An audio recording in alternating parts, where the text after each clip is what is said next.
Hello and welcome along to Mondo Chelloveck Movies. My name is John and I've just received through the post today this amazing package from my good friend Conor Gray. Now this has come from Australia and Conor got in touch with me. I think it was actually this morning and or maybe last night, but he said, oh, there's something coming in. It's in the UK now. It's coming for you. And I was like, wow. Conor is going to be doing a live stream with Keith on Euphoria Pictures. Link to this live stream down below. Now it hasn't happened yet as I'm filming this, but it would have happened by the time you're going to see this. So please check that live stream out.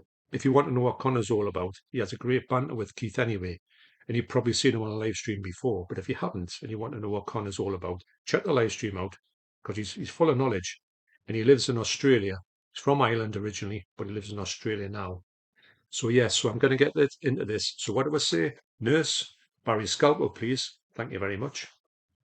So there's a lot of stuff in here. I'm just going to try and just pull them out, and you can see them as I see them. But I'm not looking there, so I don't know if I'm going to get the right ones or if there's a letter in here. If there's a letter in here, I will read it, of course. First up is Kachin Milat. I'm not sure what that says underneath. I should have worn my glasses.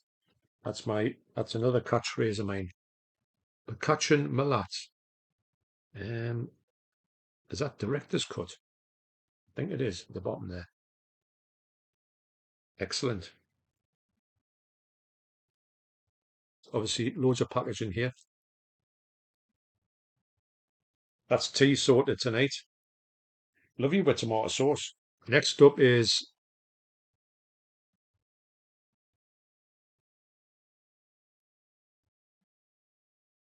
oh my God, wow.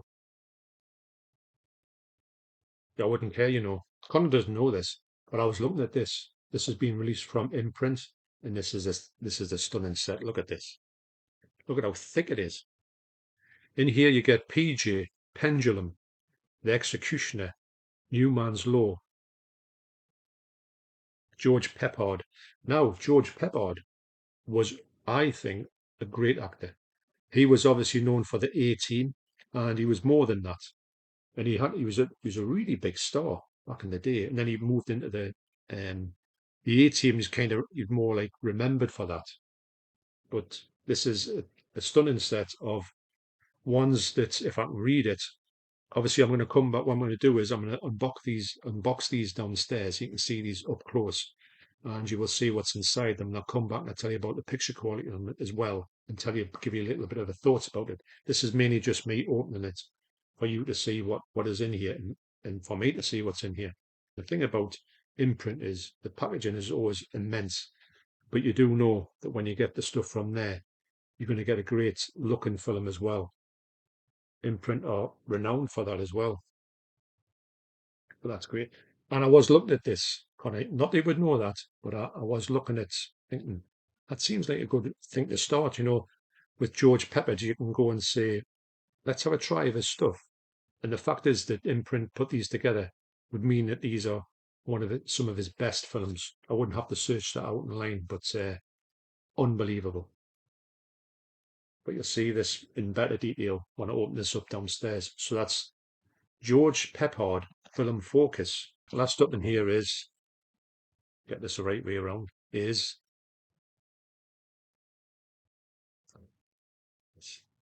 oh 4K Cross of Iron. Now I did know I was getting this one, and I know that Connor has talked about this quite a bit, and he mentioned it before, and I'd said I've been looking at the 4K of this in HMV, and it's not a presentation like this. I mean, look at this on the shelves. The quality of that is just unbelievable. And I didn't know that Imprint had brought this out in 4K. Wow, what a stunning set this is. It's got a what a now the artwork on here is different. Sam Peckinpah, so yeah, gonna be violent. So I will take these downstairs and I will go through them and I'll show you what they look like when I unbox them, and also what I will do is I'll tell you what the picture quality, take some screenshots, I'll tell you what the picture quality is like in it. But once again, Connor, I can't thank you enough for this. This is absolutely stunning. And it takes your breath away to receive stuff like this. Connor is one of the most generous people you will ever meet.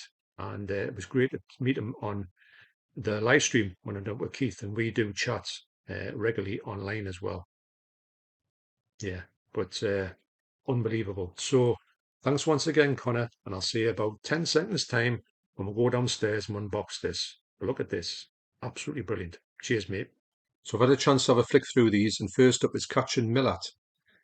This is the director's cut. I couldn't see that when I was originally looking at it. It's quite fine print, which I need some big print for me to see it.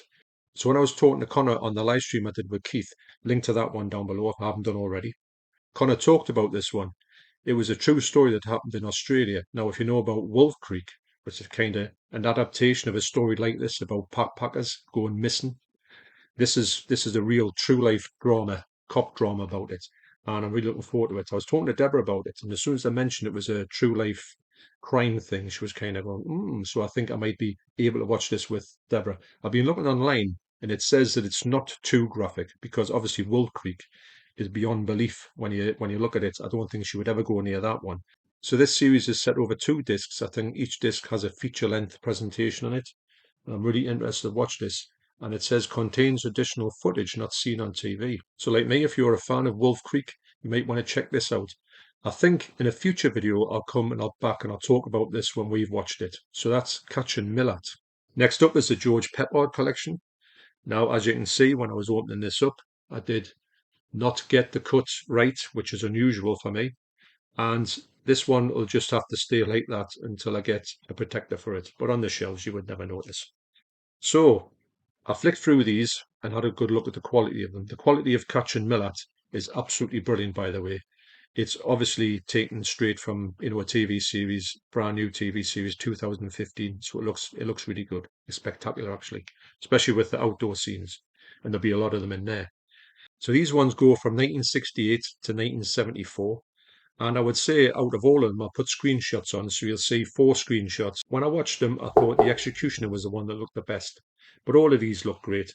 It's amazing to have these. I always say it's amazing to get these films from yesteryear, and you can have a breathe a new bit of life into it. When you see these ones in the presentation that is supposed to be seen in widescreen, flawless prints, there's nothing better for me. And you can revisit these, and you can get so much out of them, I feel. And without AI, I hasten to add. And these look very intriguing. I do think that George Peppard is somebody who doesn't really get, as I've said, much recognition. And don't forget, he's starred in some big films. I was looking at, what his resume would be for his big films, and the one that popped up was Breakfast at Tiffany's. Now, I do want to get that one as well because it was written by, I'm quite sure, it was written by Truman Capote. I think that was his signature, like book, which turned into a film. Now, I'm very fascinated by Truman Capote, especially his voice. And the 2 films that's been out by him, one was done with Robert Seymour Hoffman. I'm pretty sure that's wrong, but you know who I mean. And also Toby Jones, I think, did him and another one, which wasn't as good actually. The real one to get is the one that's called Capote. But getting back to this one, these ones look like kind of hard action films, and in the 60s, the late 60s, the 70s, Dirty Harry, all that was coming out. These ones were quite prevalent, and you used to see a lot of this stuff. It used to be on the TV all the time. I don't know why, but no, I don't really watch the TV for films anymore. But when you used to watch the TV at a certain time of night, you also get a good cop drama in it, like a hard hitting one. I'm really intrigued to see these ones again. Like I say, the quality is absolutely spectacular. The box set, as you can see, is stunning. So I'd be interested to see these George Peppard films. I've never seen one of his films for a long time. In fact, the last time I saw him was in the A-Team. But great series that. We used to love it. And this is going to be one that I probably could introduce the Debs to because I don't think it'd be too hard hitting, but it'd be just enough because she's a big fan of cop dramas. So this might work for her. So that's the Film Focus George Peppard collection. Next up is Cross of Iron. Now this is such a stunning set. You get the 4K, you get the Blu-ray, you also get a Grindhouse version Blu-ray special features, which I haven't seen at this point. I have checked the 4K out to see what the quality is like, when I go back and do the screenshots for this, I will put the screenshots on of the Blu-ray edition and also the Grindhouse edition. So when you see the first one will be the Grindhouse edition, the second one will be the Blu-ray, and the third one will be the 4K. Now I know that the 4K has come out in the UK and it is released on the Vintage Classics label. And when I was a kid, I used to be a huge fan of the author Sven Hassel. Anybody remember him? And he used to do these books. My favourite one was Blitzkrieg. And honestly, the books were so brutal, they were unbelievable. And I've got a feeling maybe this Cross of Iron is one of his books. I could be completely wrong on that, but it definitely has a flavour of that when I think about this title especially. And I'm not saying this is going to be as brutal as his books were, but I would like to think it was along the same lines. I do think it probably is because Sven Hassel books were so popular back in the day. So I put the 4K on, and bearing in mind the Vintage Classics, the only one that is in the UK, I would imagine it's from the same print or thereabouts. I put it on and I thought I was expecting something to look pretty good, but middle of the road. I don't know why. I just had that in my mind. Because sometimes you'll get a film you see it's from 1977. Where's it been all this time? It's not been released for this length of time. Has it got print damage? All that type of thing gets taken into consideration. So I put this on expecting it to be good, but not mind blowing. I couldn't have been more wrong if I tried. This 4K here, probably, and I'm going to say this is it's definitely the best 4K I've seen this year. It could be, I would say it's top three 4K of all time. I can't believe that I'm saying that because, like I say at the start of it, I didn't think that this was going to be live up to that expectations. I thought it'd be great 4K, but not a stunning 4K. It's got 5 stars whenever you read about it online. I never read about it, so I didn't know that this would be in this spectacular fashion, but it is. So I would imagine that the Vintage Classics one that you can get in the UK would look exactly the same as this, and I couldn't believe the clarity, the detail. It was stunning. It was this one. When you watch a film for the first time in stunning 4K, you just look at the picture quality. You don't even take the film in. Then you go back maybe a week later, and then you watch the film for the film because the 4K is that good. I do think this is one of those ones. If you're in the if you're looking for the best 4Ks, to put on your system, this is one of them. It's unbelievable, and I just can't wait to watch it. I don't think it's maybe Deborah. She does like war films, does like stuff about the Second World War. She might get into this one. I don't know, but I really hope she would watch this one. It's that good. I could watch it today and then watch it again with her if she wants to watch it in a couple of weeks' time. But this is honestly, it's one of the best 4Ks I've ever seen. And as well, this presentation is absolutely incredible. So that's Cross of Iron. And lastly, on a side note, Conor Gray sent me a package a couple of weeks ago, and you might remember what was in it. And I've watched 2 films from there, and I'll talk about the quality of them. First up is Wake and Fright. This is, I'm going to say, it's kind of like a bit like an Odyssey. It got a strange story for me. It's this guy who is a school teacher, and he goes off on his vacation. I think he's going to try and get some money to go back to England. And when he goes to this next town, he gets off and he gets into like this crazy situations. And he gets, without going into too much details, he goes into this town where they have this gambling thing, and he's got a gambling addiction. So he gambles on this thing, and he's trying to get the money together to get out of this place, to get out of Australia and go back home because he thinks it's not working out from being a school teacher in the middle of nowhere, basically. And through this gambling den, he gets involved with this local violent gang. And it takes you to places that you think, what on earth am I watching here? It is so brutal as well. I'll get back to that in a minute. And also Donald Pleasance is in here. And his character, I've never seen. And there's some things that happen, you think, wow, are they really going to go there? So this gang, together with this teacher here, they go on a kangaroo hunt. There's a daytime hunt, a nighttime hunt, and there's a slight bit at the end where you see these real animal killings.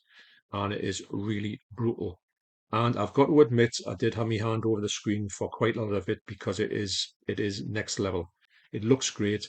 You do feel as if you're boiling hot. I mean, watch this when it was this crazy summer we've had. So of course you felt the heat of this place when they were at. Maybe the heat's got something to do with the fact of the way these people went on. I don't know. But what a film it was. It has got that animal cruelty in, as I said, but as a film for 1970, I struggle to find anything like it from 1970 for its whole, what it shows and what it depicts in its storyline.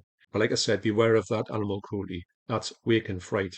And last up is the 4K of Eyes Without a Face. Now, I've wanted to see this film for a long time as well. Never saw it. I think this film's from 1960, black and white. And I thought, as soon as I got it, I thought I'm going to watch this one to see if it lives up to its expectations because I've heard nothing but good things about this. Now, this is going to come out in the UK in 4K from BFI in October. I urge you to check it out. If you're on the fence with this film or you just want to check out it's a French film, it's in French language, which doesn't take anything away from it. If you want to check out one of the best looking black and white 4Ks, well, check this one out. When I put this on and watched it, I watched it late at night, put all the blinds, close the blinds, turn all the lights off. The quality of this 4K was absolutely stunning. It's probably one of the best black and white 4Ks I've ever seen. It's right up there with The Elephant Man. It is unreal. Also Limbo as well, which I got, which is unreal. This one was right up there. And the best thing about it is it more than lived up to its reputation. Now, sometimes when you get a film that everybody goes on about and said it's the best thing since sliced bread, and you watch it, you think, I expected more. Now, I didn't go in with too much high expectations, but I did know I was going to go and see something spectacular, and I did see something spectacular. This film is absolutely amazing. Without going into too many details, and I mean, you can probably tell this from the picture on there, there's a prominent surgeon whose daughter gets a problem. Well, she gets into an accident and it ends up with being disfigured. Now, what she can do is she can't get her face repaired by the doctor, but what the doctor needs to do, he needs to get skin from donors. The donors aren't willing to do this, so he has to take matters in his own hands. He has to, with the help of somebody else, he has to get these bodies and take the skin off to make this, well, it's like a face transplant basically, to make his daughter look as if she's 100% better. Obviously, it doesn't work out too well, but there's a lot more to it than that. A lot more to it. And the performances from the main actors are unbelievable.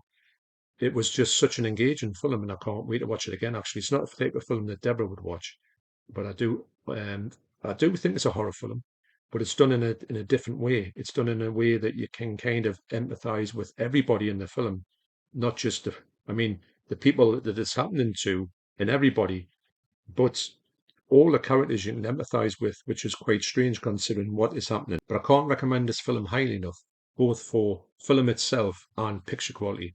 That's Eyes Without a Face. So again, a huge thank you to Conor Gray for sending this stuff to me. This is some amazing things that I really want to check out. The 4K of this one and this one are unbelievable. Plus this one's available in the UK at the moment, and this one's coming out in the UK from BFI. And I can't recommend them highly enough. This one, it's got the issue with the animal cruelty, but if you can get past that, what a film this is. And I can't wait to see these other ones. And I think me and Debs are going to check this out quite soon. So thanks for watching. You take care, especially you, Connor, and I'll see you in the next video. Cheers.